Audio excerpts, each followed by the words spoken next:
नमस्कार, माउन्टेन समाचारमा स्वागत छ। म मन्जु कार्की। नमस्कार, म पुष्पाश्री कार्की। सुरुमा मुख्य समाचार।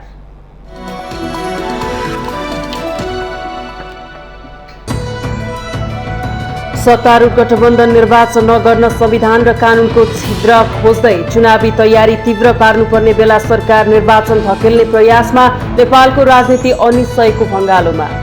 5 दलीय गठबन्धन पार्टीका लागि घातक बन्दै गएको कांग्रेस नेता शेखर कोइराला समूहको निष्कर्ष, सभापति तथा प्रधानमन्त्री देउबा एकलौटी रूपमा अगाडि बढेको ठहर। मुलुक र जनताको हक अधिकारका लागि प्राण आहुति दिने शहीदहरूलाई सम्झने शहीद सप्ताह सुरु, कसलाई शहीद भन्नेमा अझै स्पष्ट मापदण्ड बन्न नसक्दा भने अन्यल। भौतिक पूर्वाधार तथा यातायात मन्त्री रेणु यादवद्वारा आफ्नो अभिव्यक्तिको बचाउ, कसैप्रति हिंसाको प्रयोग गर्ने गरी अभिव्यक्ति नदिएको स्पष्टोक्ति अपव्याख्या गरिएको दावी। आम नागरिकको स्वास्थ्य सुरक्षामा थप संवेदनशील बन्न राष्ट्रिय मानव अधिकार आयोगको सरकारसँग आग्रह, सबैका लागि खोपको सहज उपलब्धता हुनुपर्नेमा जोड। चीनमा पानीको संकट दिनानुदिन बढ्दै, चीनको अधिकांश ताजा पानी तिब्बत क्षेत्रमा मात्र केन्द्रित। एसियाका अन्य देशहरूका लागि पनि डरलाग्दो हुन सक्ने सरोकारवालाहरूको चिन्ता। र Gambia Africa cup of nations फुटबलको क्वार्टर फाइनलमा प्रवेश, गाम्बियासँग गिनी 1-0 गोल अन्तरले पराजय।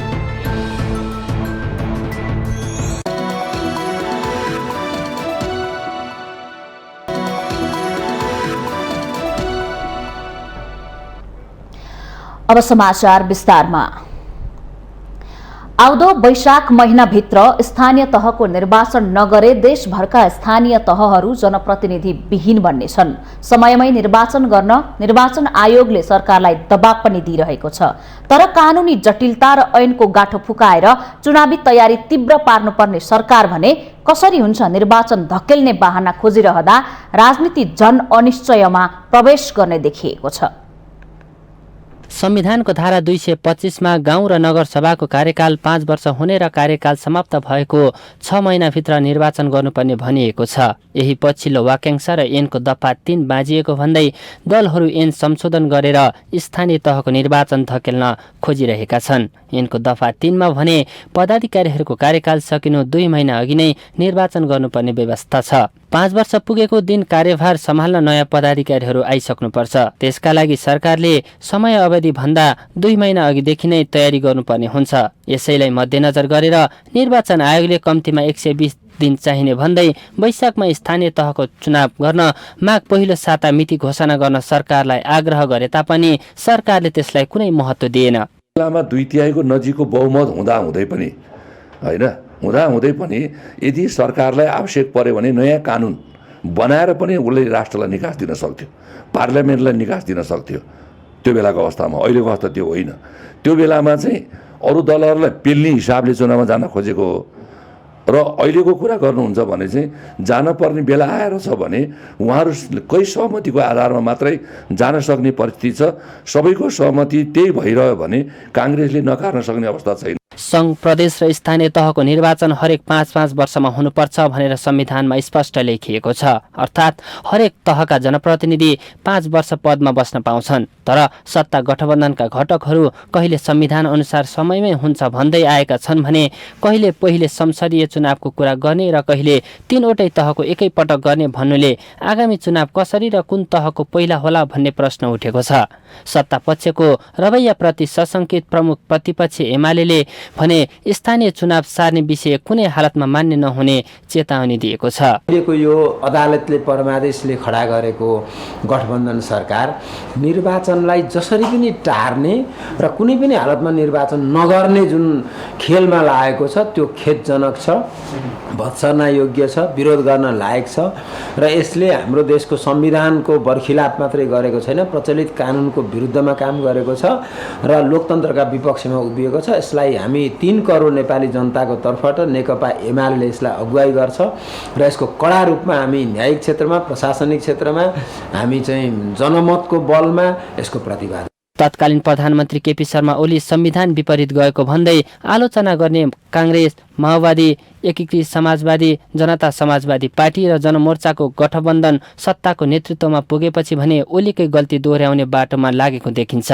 राष्ट्रिय मुद्दामा भन्दा सत्ता टिकाउन र भाग बन्नमा गठबन्धन सरकारको ध्यान केन्द्रित हुँदा केपी शर्मा ओली सरकारको चर्को विरोध गर्नेहरूप्रति प्रश्न नै तेर्सिएको छ। सत्तारूढ दलबीच संघीय वा स्थानीय मध्ये कुन चुनाव पहिला गर्ने भन्ने विवादले आगामी वैशाख महिनाबाट स्थानीय तह नै रिक्ततामा जाने सम्भावना बढेको छ। स्थानीय चुनाव धकेल्ने सत्ता गठबन्धनको मन्सुवाले उनीहरूलाई क्षणिक लाभ त पुग्ला, तर आवधिक निर्वाचन जस्तो लोकतन्त्रको आधारभूत विशेषतालाई भने कमजोर बनाउने निश्चित छ भने संविधान कार्यान्वयनमा पनि व्यवधान उत्पन्न हुनेछ।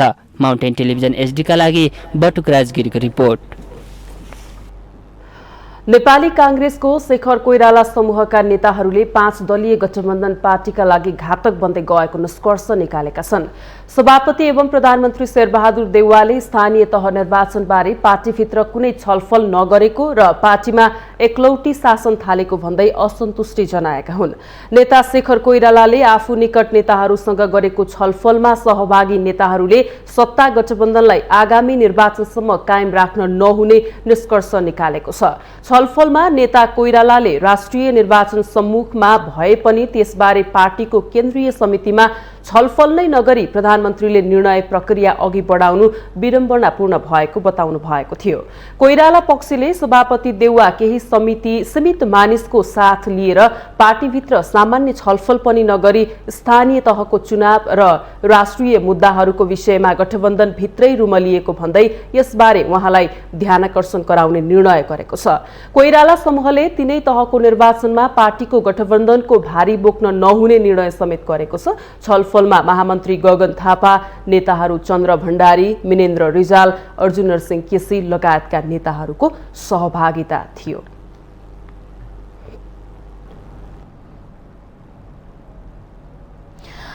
मुलुक र जनताको हक अधिकारका लागि आफ्नो प्राण आहुति दिने शहीदहरूको सम्झनामा प्रत्येक वर्ष झैं यस वर्ष पनि सोमबारदेखि शहीद सप्ताह मनाउन सुरु गरिएको छ। माघ 16 गतेसम्म मनाइने शहीद सप्ताहका लागि मूल समारोह समितिले विभिन्न कार्यक्रम तय गरेको छ। यस वर्ष पनि काठमाडौँ महानगरपालिकाले 4 शहीदलाई मृत्युदण्ड दिइएको स्थानमा गएर श्रद्धाञ्जली कार्यक्रम सुरु गरेको छ। सोमबार महानगरपालिकाले शहीद शुक्रराज शास्त्रीलाई मृत्युदण्ड दिए स्थान पचलीमा श्रद्धाञ्जली कार्यक्रम गरी शहीदप्रति सम्मान गरेको छ। शहीद शास्त्रीलाई विक्रम सम्वत 1997 मा आजकै दिन पचलीमा मृत्युदण्ड दिइएको थियो। यसबाहेक शहीद धर्मभक्त माथेमालाई सिफलमा यही माघ 13 गते र गंगालाल श्रेष्ठ एवं दशरथ चन्दलाई माघ 15 गते शोभा भगवतीमा गएर श्रद्धाञ्जली दिने कार्यक्रम रहेको महानगरपालिकाले जनाएको छ।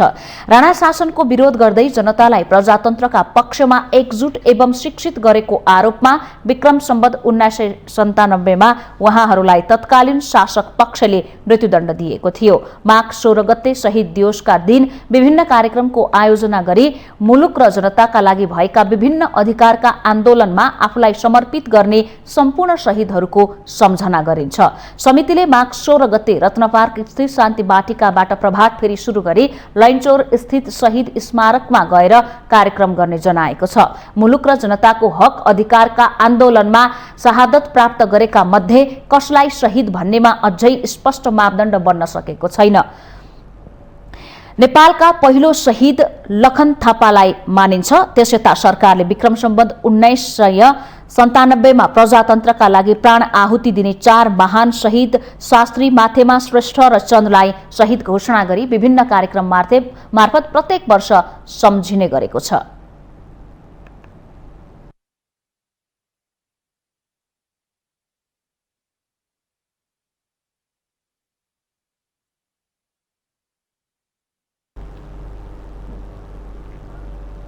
भौतिक पूर्वाधार तथा यातायात मन्त्री रेणु यादवले आफूले कसैप्रति हिंसाको प्रयोग नगरेको अभिव्यक्ति दिएको हिंसाको भाषा प्रयोग अभिव्यक्ति नदिएको बताउनु भएको छ। सोमबार प्रेस विज्ञप्ति जारी गर्दै मन्त्री यादवले आफूले कसैलाई उत्तेजित पार्ने अभिव्यक्ति नदिएको बताउनु भएको हो। माघ 5 गते रौतहटको गौरमा बलिदानी दिवसका अवसरमा आयोजित कार्यक्रममा जनमत पार्टीका अध्यक्ष सीके राउतप्रति लक्षित गर्दै दिएको अभिव्यक्तिपछि विवादमा मुछिनु भएकी मन्त्री यादवले त्यसको बचाउ गर्दै मन्तव्य व्यक्तिगत रूपमा कसैप्रति लक्षित नभएको स्पष्ट पार्नु भएको हो। मन्त्री यादवले आफ्नो अभिव्यक्तिको अपव्याख्या गरिएको दाबी समेत गर्नु भएको छ। त्यस सभामा दिएको अभिव्यक्ति कसैप्रति लक्षित, कुनै पूर्वग्रह वा दुराशयपूर्ण मानसिकताबाट नभएको मन्त्री यादवको भनाइ छ। आफूले दिएको अभिव्यक्तिलाई पछिल्लो समय पूर्वग्रहपूर्ण ढंगले आफ्नो तरिकाले अपव्याख्या गरेको प्रति गम्भीर ध्यानकर्षण भएको मन्त्री यादवको विज्ञप्तिमा उल्लेख छ। मन्तव्यलाई लिएर केही भ्रम फैलिएकाले त्यसप्रति गहिरो दुःख व्यक्त गर्दै आफ्नो भनाइ कसैप्रति हिंसाको प्रयोग गर्न र कसैलाई उत्तेजित पार्न नभएको बेहोरा समेत जानकारी गराएको मन्त्री यादवले जानकारी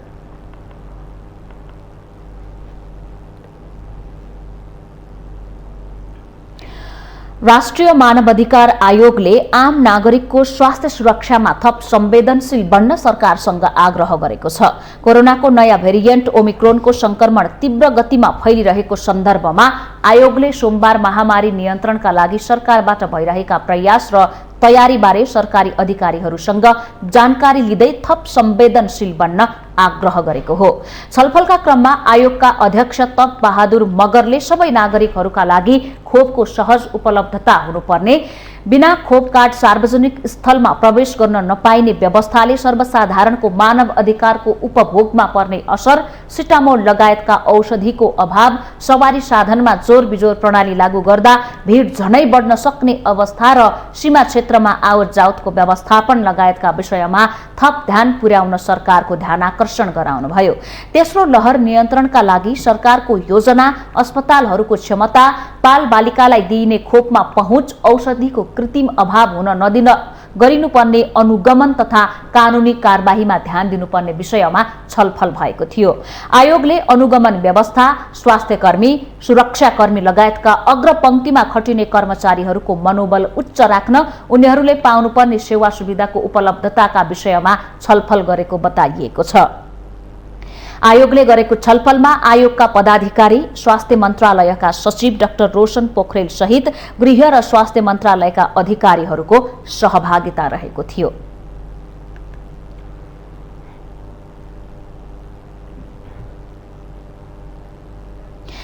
माउन्टेन समाचारमा पालो भएको छ विश्रामको।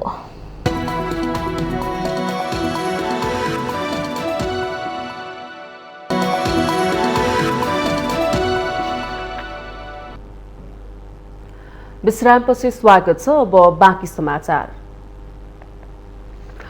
विराटनगर नोबल मेडिकल शिक्षण अस्पतालमा आन्दोलनरत 4 विद्यार्थी नेता घाइते भएका छन्। कलेज अगाडि सिटी जुलुस प्रदर्शन गर्ने क्रममा कलेजका सुरक्षाकर्मी र विद्यार्थी बीच भिडन्त हुँदा 4 जना विद्यार्थी नेता घाइते भएका हुन्। कलेजले एमबीबीएसमा भर्ना भएका नयाँ विद्यार्थीसँग अतिरिक्त शुल्क लिएको विरोधमा आन्दोलनरत विद्यार्थी संगठनहरूले सोमबार पनि आन्दोलन जारी राखेका छन्। भिडन्तमा अखिल क्रान्तिकारीका केन्द्रीय सदस्य ताजिम अन्सारी, टेकेन छेत्री, दिपेन्द्र मेहता र अखिल क्रान्तिकारी मोरङका जिल्ला सहसचिव उमेश सेन्चुरी घाइते भएको बताइएको छ। कलेजले विद्यार्थीसँग अतिरिक्त शुल्क असुल्न खोजेको भन्दै लामो समयदेखि विभिन्न 5 विद्यार्थी संगठनले आन्दोलन गर्दै आइरहेका छन्। उनीहरूले 2 साता अगाडिदेखि नोबेलको प्रशासन फाँटमा अनिश्चितकालीन तालाबन्दी गरे पनि कामकाज निर्बाध रूपमा सञ्चालन हुने गरेको पाएपछि काम रोक्नुपर्ने भन्दै विद्यार्थी नेता नोबेल प्रशासनभित्र प्रवेश गर्दा सुरक्षा गार्ड र विद्यार्थी बीच भिडन्त भएको हो। सुरक्षामा खटिएका 3 जना प्रहरी पनि घाइते भएको मोरङ प्रहरीले जनाएको छ। यसअघि नै जिल्ला प्रशासन कार्यालय मोरङले विद्यार्थी संगठनहरूलाई पत्राचार गरेर आन्दोलन स्थगन गर्न निर्देशन दिइसकेको छ। प्रशासनले कोरोनाको ओमिक्रोन भेरिएन्ट समुदाय स्तरमा फैलिसकेको अवस्थामा आन्दोलन गर्दा संक्रमण फैलने जोखिम बढेकाले स्थगित गर्न निर्देशन दिएको हो। जिल्ला प्रशासन कार्यालय मोरङले 1 साताभित्र अनुसन्धान गरेर विद्यार्थीसँग अतिरिक्त शुल्क लिएको पाइए कलेज सञ्चालकहरूलाई कारबाहीको दायरामा ल्याउने जनाएको छ।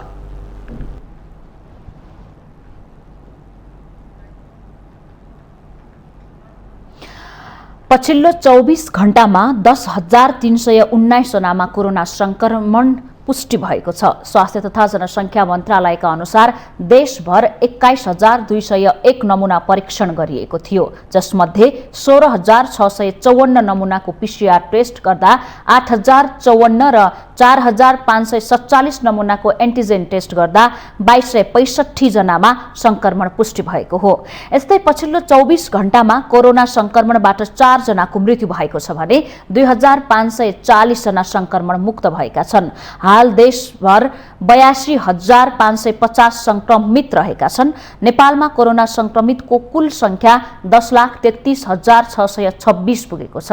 यससँगै नेपालमा मृत्यु हुनेको संख्या 11,659 पुगेको छ भने 8,24,239 जना संक्रमण मुक्त भएका छन्। 80,779 जना होम आइसोलेसनमा रहेका छन् भने 1,771 जना संस्थागत आइसोलेसनमा रहेका छन्। कोरोनाका बिरामी मध्ये 238 जना आइसियुमा र 43 जना भेन्टिलेटरमा उपचाररत छन्।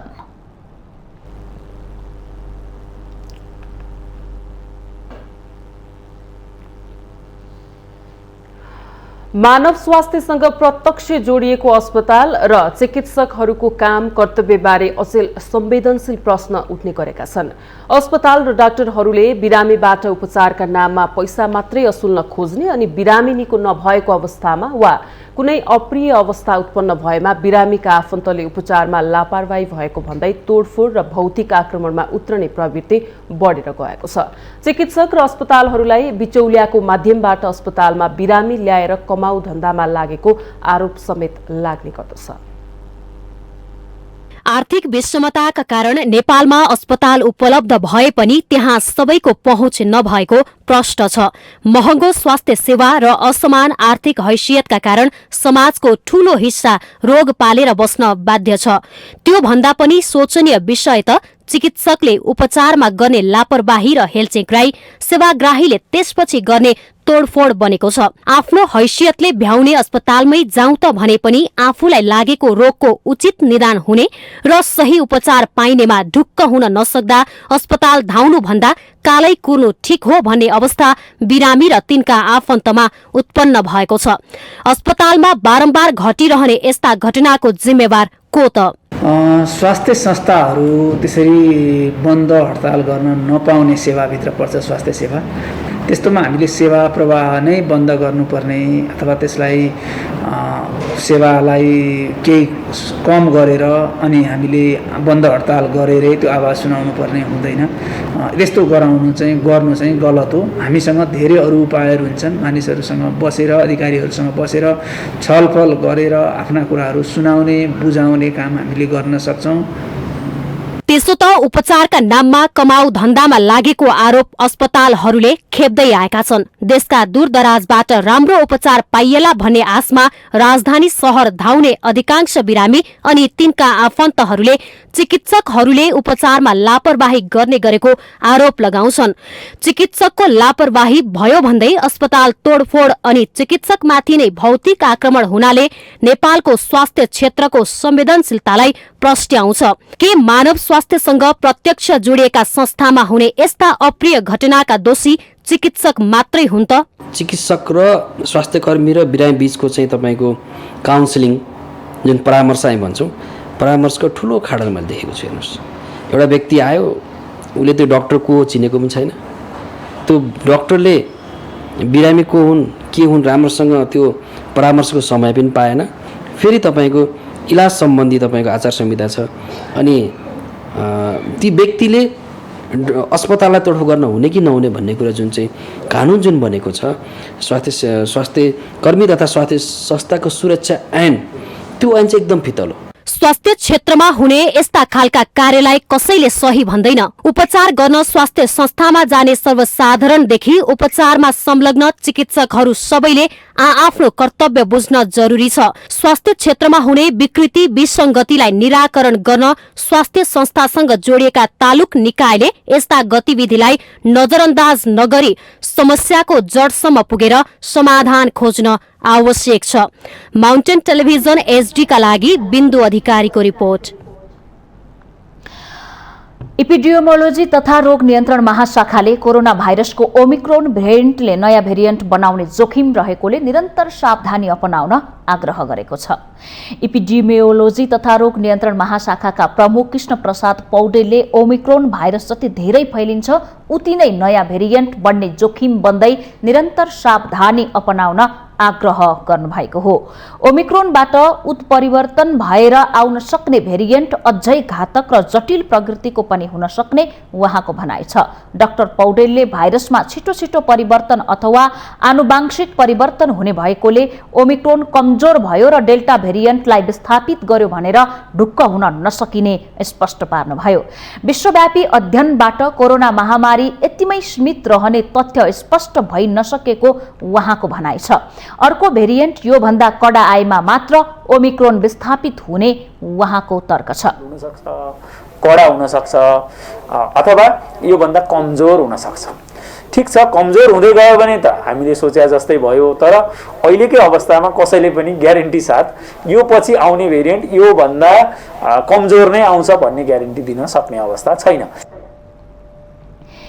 इपिडिमियोलोजी तथा रोग नियन्त्रण महाशाखाका प्रमुख पौडेलले अहिले 87,000 नयाँ हाराहारीमा संक्रमित रहँदा संस्थागत आइसोलेसनमा करिब 1200 जना मात्र रहेको र अन्य संक्रमित घरमै आइसोलेसनमा बसिरहेको जानकारी दिनुभयो। माघ महिनाको मध्यसम्ममा अस्पतालको सेवा चाहिने संक्रमितको संख्या पनि धेरै बढ्ने प्रक्षेपण स्वास्थ्य मन्त्रालयले गरेको डाक्टर पौडेलले जानकारी दिनुभएको छ।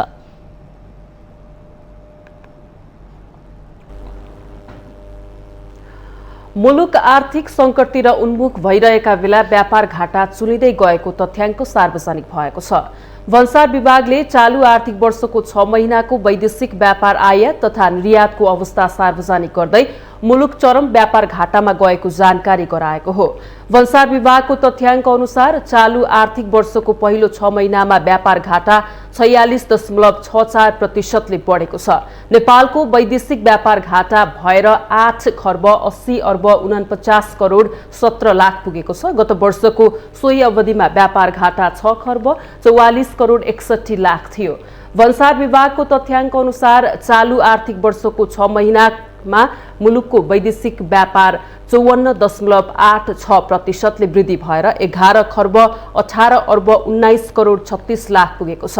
गत वर्षको सोही अवधिमा 7 खर्ब 22 अर्ब 45 करोड रुपैयाँ वैदेशिक व्यापार भएको थियो। त्यस्तै चालू आर्थिक वर्षको 6 महिनामा आयात र निर्यात दुवैमा वृद्धि भएको छ। पछिल्लो 6 महिनामा नेपालमा विभिन्न वस्तु तथा सेवा आयात 9 खर्ब 79 अर्ब 34 करोड 27 लाख रुपैयाँ बराबरको भएको छ।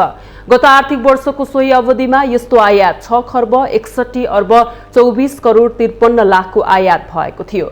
भन्सार विभागका अनुसार चालू आर्थिक वर्षको 6 महिनामा नेपालको 1 खर्ब 18 अर्ब 85 करोडको निर्यात गरेको छ। गत आर्थिक वर्षमा यस्तो निर्यात 60 अर्ब 79 करोड 92 लाख गरिएको थियो। निर्यात गत वर्षको भन्दा 95.48% वृद्धि भएको हो। पछिल्लो 6 महिनाको अवधिमा सबैभन्दा धेरै भारतबाट सामान आयात भएको भन्सार विभागको तथ्याङ्कले देखाएको छ। सो अवधिमा भारतबाट 6 खर्ब 3 अर्ब 54 करोड 51 लाखको सामान आयात भएको छ। नेपालको कुल वैदेशिक व्यापारमा आयातको हिस्सा 89.37% रहेको छ।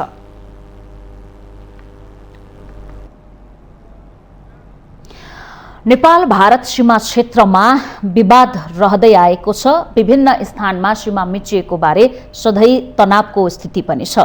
पछिल्लो समय इलामको सन्दकपुर डाँडामा सन्दकपुर गाउँपालिकाले थालेको भ्यू टावर निर्माणमा भारतले किचलो गरिरहेको छ। इलामको सन्दकपुर डाँडामा सन्दकपुर गाउँपालिकाले थालेको भ्यूटार निर्माणमा भारतीय पक्षले किचलो गरेको छ। नेपालकै जग्गामा बन्दै गरेको भ्यूटार निर्माणमा भारतीय सीमा सुरक्षा बल एसएसबीले रोक लगाएको। गत वर्ष नेपाल भारत पूर्वी सीमावर्ती क्षेत्रमा एसएसबीले जबरजस्ती पिलर गाडेर निकालेको विवाद अझै बल्झँदै गएको छ। सूर्योदय नगरपालिकाको हिले भन्ज्याङमा एसएसबीले राति पिलर गाडेको थाहा पाएपछि त्यहीँ पुगेर स्थानीयले पिलर गाड्न रोकेका थिए।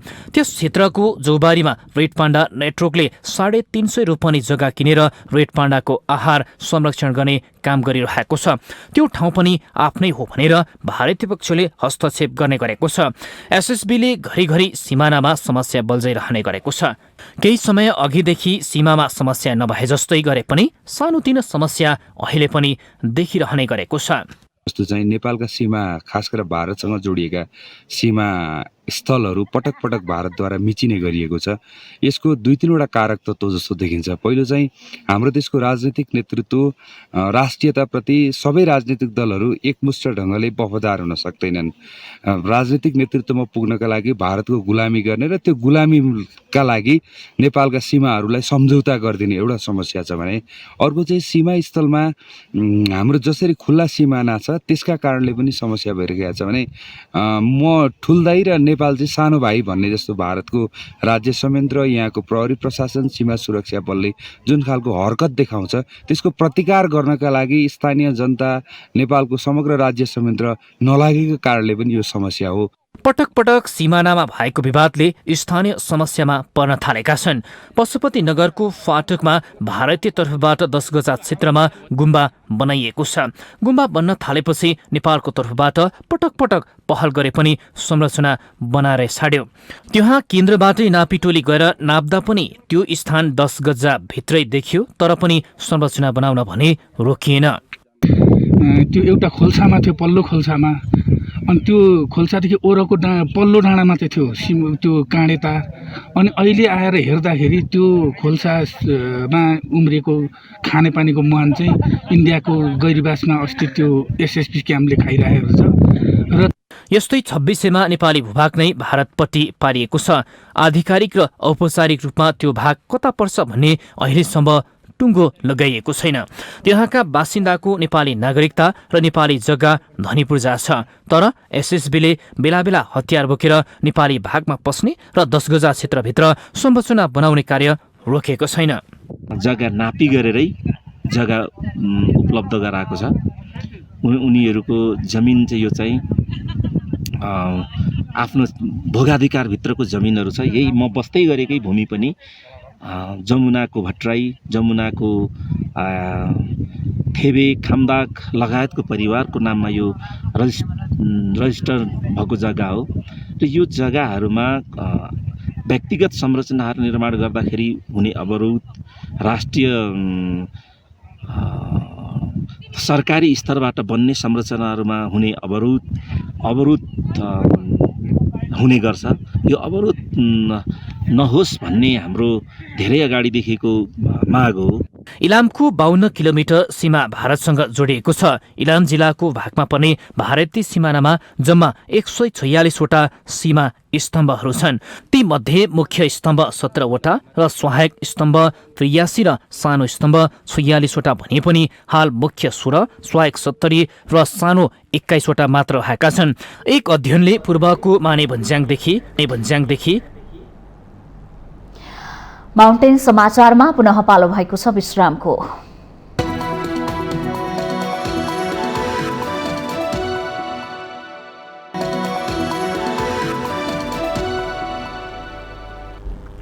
विश्रामपछि स्वागत छ। अब बाँकी समाचार। सरकारले सोमबारबाट वार्षिक 6 लाख आम्दानी नभएका नेपाली नागरिकलाई भिजिट भिजामा विदेश जान रोक लगाएको छ। गृह मन्त्रालयले 8 बुँदे निर्देशन जारी गर्दै सोमबारबाट वार्षिक 6 लाख आम्दानी नभएका नेपाली नागरिकलाई भिजिट भिजामा विदेश जान रोक लगाएको हो। भिजिट भिजामा जान कम्तीमा खाडी मुलुक बाहेक 2 देश भ्रमण गरेको हुनुपर्ने र वार्षिक 6 लाख आम्दानी र त्यसको आधा अर्थात् 3 लाख खातामा रकम भएको हुनुपर्ने गृह मन्त्रालयले जारी गरेको निर्देशनमा उल्लेख छ। सोमबारबाट 18 देशमा भिजिट भिजामा जान रोक लगाउने निर्णय गरेको सरकारले यस्तो नयाँ नियम ल्याएको हो। कोरोना भाइरसको नयाँ भेरिएन्ट तीव्र गतिमा फैलिएसँगै भिजिट भिसामा विदेश गएका नेपाली विभिन्न देशमा अलपत्र पर्न थालेको भन्दै गृह मन्त्रालयले रोक लगाएको बताएको छ।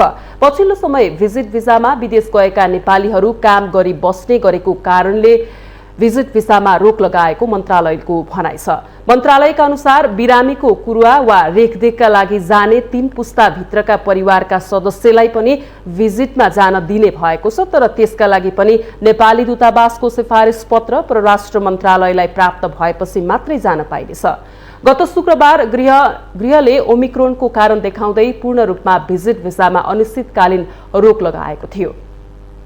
निर्णयको चौतर्फी आलोचना भएपछि यसलाई सच्याउँदै नयाँ नियम ल्याएको हो। सरकारको निर्णय अनुसार मलेसिया खाडीका इराक, साउदी अरबिया, संयुक्त Arab Emirates, Oman, Kuwait, Qatar र बहराइन तथा खाडी नजिकका एसियाली राष्ट्र Cyprus, Egypt, Iran, Israel, Jordan, Lebanon, Palestine, Syria, Turkey, यमनमा अब भिजिट भिसामा जान रोक लगाइएको छ।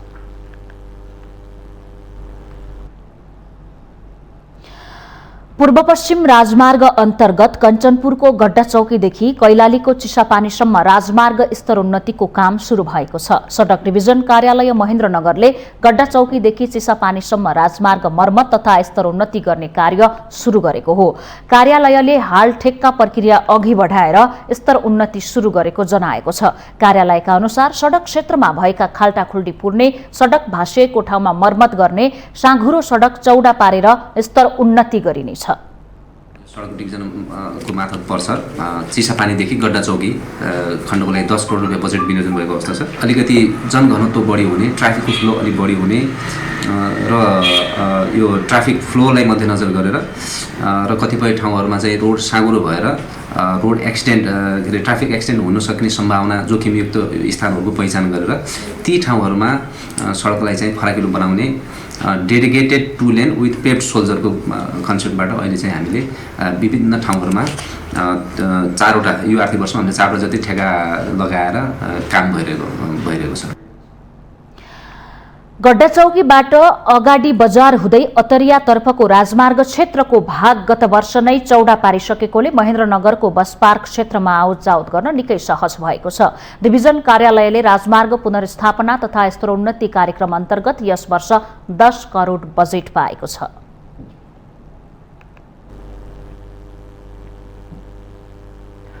सञ्चित बचत शून्यमा झरेको नेपाल आयल निगमले सरकारसँग पैसा मागेर इन्डियन आयल कर्पोरेसन आईओसीलाई 13 अर्ब 20 करोड रुपैयाँ भुक्तानी गरेको छ। निगमले मूल्य स्थिरीकरण कोषबाट 1 अर्ब 80 करोड रुपैयाँ लिएर जनवरी महिनाको दोस्रो किस्ता बापतको रकम आईओसीलाई भुक्तानी गरेको नेपाल आयल निगमले जनाएको छ। निगमले आज आईओसीलाई उक्त रकम पठाएको हो। सञ्चित बचत शून्यमा पुगेसँगै आईओसीलाई तिर्नुपर्ने मध्ये 1 अर्ब 80 करोड रुपैयाँ अपुग भएपछि निगमले उक्त रकम उपलब्ध गराइदिन सरकारसँग आग्रह गरेको थियो। मूल्य स्थिरीकरण कोष सञ्चालक समितिको बैठकले आईओसीलाई तिर्न अपुग 1 अर्ब 80 करोड रुपैयाँ निगमलाई उपलब्ध गराउने निर्णय गरेको हो। कोष सञ्चालक समितिको अध्यक्ष वाणिज्य तथा आपूर्ति सचिव रहने व्यवस्था छ। सरकारले पेट्रोलियम पदार्थको मूल्यमा स्थिरता कायम गर्न 71 सालमा पेट्रोलियम पदार्थ तथा ग्यासको मूल्य स्थिरीकरण कोष सञ्चालन नियमावली जारी गरेको हो। अन्तर्राष्ट्रिय बजारमा पेट्रोलियम पदार्थको मूल्य लगातार उकालो लाग्दा घाटा चुलिँदै गएको निगमको दावी छ। सरकारसँग पैसा मागेर जनवरी महिनाको दोस्रो किस्ता बुझाएका निगमले अर्को महिनाको किस्ता कसरी बुझाउने भन्ने आम जिज्ञासा छ। निगमले दोस्रो किस्ता बापत आइतबार रकम बुझाउनु पर्ने भए पनि आईओसी बन्द भएका कारण 1 दिन पछि भुक्तान गरेको हो। निगमले प्रत्येक अंग्रेजी महिनाको 8 र 23 तारिखमा आईओसीलाई पेट्रोलियम पदार्थ खरिद गरे बापतको रकम भुक्तानी गर्दै आएको छ।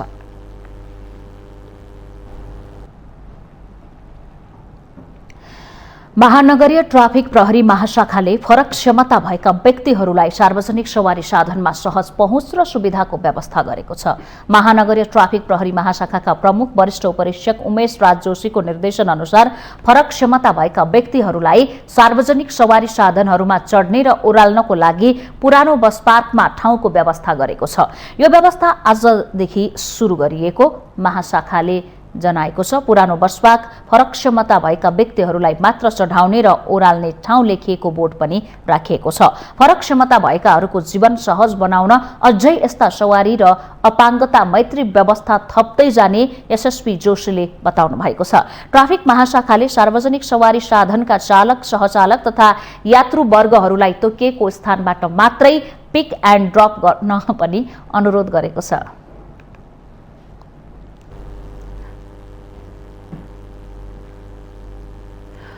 पर्वत जिल्लाका तत्कालीन 34 गाविसलाई जिल्ला सदरमुकाम कुस्मासँग जोड्ने गरी बनाइएको फलामे पुल अहिले जीर्ण बन्दा ठूलो दुर्घटनाको खतरा रहेको छ। 2063 सालमा धोबिल्ला मोदी खोलामा बनेको गाडी चल्ने फलामे पुल अहिले जीर्ण भएपछि दुर्घटनाको खतरा बढेको हो। 2063 सालमा तत्कालीन दक्षिण पर्वतका 34 गाविसलाई जिल्ला सदरमुकाम कुस्मासँग जोड्ने गरी दोबिल्ला पक्की पुल निर्माण गरिएको थियो। कुस्मा नगरपालिका 8 र 11 जोड्ने गरी दोबिल्ला मोदी खोलामा बनेको फलामे पुल अहिले पूर्णतया जीर्ण भइसकेको छ। 2 दशकसम्म आधा पर्वतलाई सदरमुकाम र पोखरा बागलुङ राजमार्गसँग जोड्दै आएको पुल संरक्षणको अभावमा जीर्ण बनेको हो। सदरमुकाम कुस्मादेखि दक्षिण पर्वतसम्म सीधा यातायात सेवाको पहुँच बनेको पुल अहिले ठूलै दुर्घटना कुरिरहेको छ।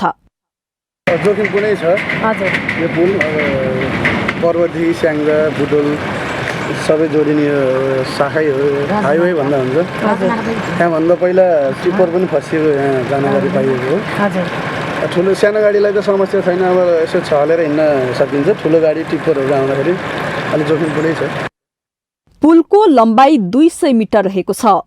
गाडी चल्ने नेपालमै नमुना पुलको रूपमा सस्पेन्डेड मोडलमा दोबिल्ला स्थित मोदी नदीमा 1.5 दशक अघि बनेको हो। दक्षिण पर्वत जोड्ने एक मात्र पक्की पुलको नट बेल्ट सबै खुस्किएका छन् भने पुलका पाता उब्किएका, भाँसिएका र ठाउँ ठाउँमा खिया लागेको छ।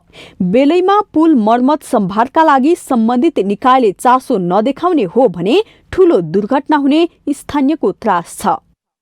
पुल त निकट भविष्य तुरुन्तै जाने यसो जाने सर्वे गरेर तुरुन्तै नयाँ पक्की पुल बनाउनु पर्ने स्थिति छ। हामीलाई धेरै पटक हिँडिराख्नुपर्ने, ओजर गरिराख्नुपर्ने, त्यही भएर हामीले धेरै दुःख पाएका छौँ यहाँ है। जो अवस्था छ यसलाई छिटोभन्दा छिटो राम्रो बनाउनु पर्छ। छिटो नगरिकन राम्रो बनाउनु जाने सम्बन्धित निकायले पहल गरोस्, यही नै माग छ। पुलको भारवहन क्षमता 15 टन मात्रै भए पनि ठूला सवारी साधन निष्फिक्री गुड्ने गरेका छन्। डोजर, लोडर, बालुवा गिट्टी बोकेका ट्रिप्पर लगायतका बढी भारका सवारी साधन यही पुलबाट तर्ने गर्दा झनै जोखिमपूर्ण बन्दै गएको छ। पुल निर्माणताका भने हेरालु राखेर ठूला गाडी प्रवेशमा निषेध गरिएको थियो। पछि खर्च व्यवस्थापन गर्न मुस्किल भएपछि हेरालु राख्न छाडिएको हो। बर्खाको समयमा गाडी अनियन्त्रित हुँदा पुल छेउमा राखिएका बारमा गएर ठोक्किने गरेका छन्। पुलमा चिप्लिएर धेरै मोटरसाइकल दुर्घटना भइसकेका छन्। पुल पूर्णतया जीर्ण भइसकेको भए पनि मर्मतको चासो कुनै निकायबाट हुन सकेको छैन। माउन्टेन टेलिभिजन एचडीका लागि पर्वत सहकर्मी विष्णु गौतमको रिपोर्ट। हामीसँग आर्थिक, अन्तर्राष्ट्रिय र खेल समाचार बाँकी नै छन्। माउन्टेन समाचारमा पालो भएको छ विश्रामको।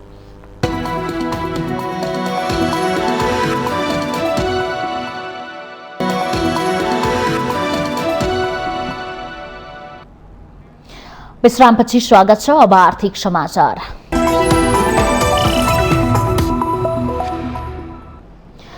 साताको दोस्रो कारोबारको दिन सोमबार शेयर बजार परिसूचक नेप्से 79.86 अङ्कले घटेको छ। बजार खुलेदेखि नै ओह्रालो लागेको नेप्से सोमबार 3.42% घटेको हो। बजार उच्च अङ्कले घट्दा पनि दुई कम्पनीको शेयर भने सकारात्मक सर्किट लेभलमा कारोबार भएको छ। कारोबारमा आएका 6 कम्पनीको शेयर मूल्य मात्रै बढेको छ, जसमध्ये विन नेपाल लघु वित्त र बुद्ध भूमि नेपाल हाइड्रो पावरको मूल्य 10% बढेको छ। मर्जर प्रयोजनको लागि रोक्का रहेको विन नेपाल कम्पनीको शेयर गत साता मात्रै फुकुवा भएको थियो। त्यसैगरी बुद्ध भूमि नेपालको शेयर पनि पनि गत साता मात्र नेप्सेमा सूचीकृत भई कारोबारमा आएको हो। ज्योति लाइफ, गोर्खाज फाइनान्स, जनउत्थान सामुदायिक लघु वित्त र सानिमा जनरल इन्स्योरेन्सको मूल्य पनि सामान्य रूपले बढेको छ। Karnali development bank, mountain energy, Asha लघु वित्त र ओरिएन्टल होटलको शेयर मूल्य 7% भन्दा बढीले घटेको छ। सोमबार 228 कम्पनीका 1,70,63,60,000 किता शेयर किनबेच हुँदा कारोबार रकम 8,88,85,00,00,000 रुपैयाँ पुगेको छ। कारोबार रकमका आधारमा अपी पावर शीर्ष स्थानमा रहेको छ। सो कम्पनीको 38 करोड भन्दा बढीको शेयर कारोबार भएको छ।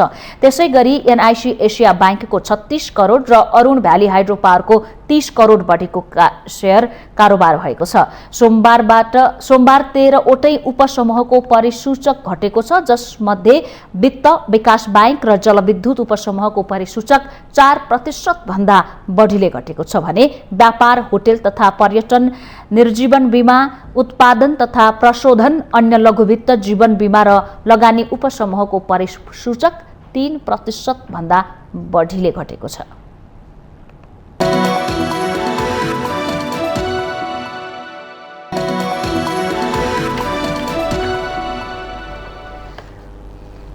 विश्रामपछि स्वागत छ।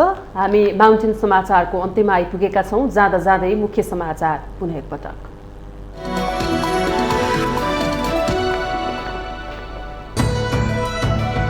सत्तारूढ गठबन्धन निर्वाचन नगर्न संविधान र कानूनको छिद्र खोज्दै चुनावी तयारी तीव्र पार्नुपर्ने बेला सरकार निर्वाचन धकेल्ने प्रयासमा, नेपालको राजनीतिक अनिश्चयको भङ्गालोमा।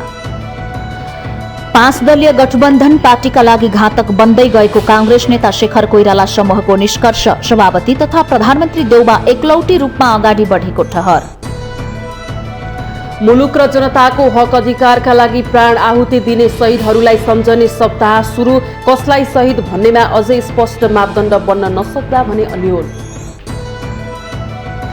भौतिक पूर्वाधार तथा यातायात मन्त्री रेणु यादवद्वारा आफ्नो अभिव्यक्तिको बचाउ, कसैप्रति हिंसाको प्रयोग गर्ने गरी अभिव्यक्ति नदिएको स्पष्टोक्ति, अपव्याख्या गरिएको दाबी। आम नागरिकको स्वास्थ्य सुरक्षामा थप संवेदनशील बन्न राष्ट्रिय मानवाधिकार आयोगको सरकारसँग आग्रह, सबैका लागि खोपको सहज उपलब्धता हुनुपर्नेमा जोड। चीनमा पानीको संकट दिनानुदिन बढ्दै, चीनको अधिकांश ताजा पानी तिब्बत क्षेत्रमा मात्र केन्द्रित, एसियाका अन्य देशहरूका लागि पनि डरलाग्दो हुन सक्ने सरोकारवालाहरूको चिन्ता। र Gambia Africa cup of nations फुटबलको क्वार्टर फाइनलमा प्रवेश, गाम्बियासँग गिनी 1-0 गोल अन्तरले पराजय।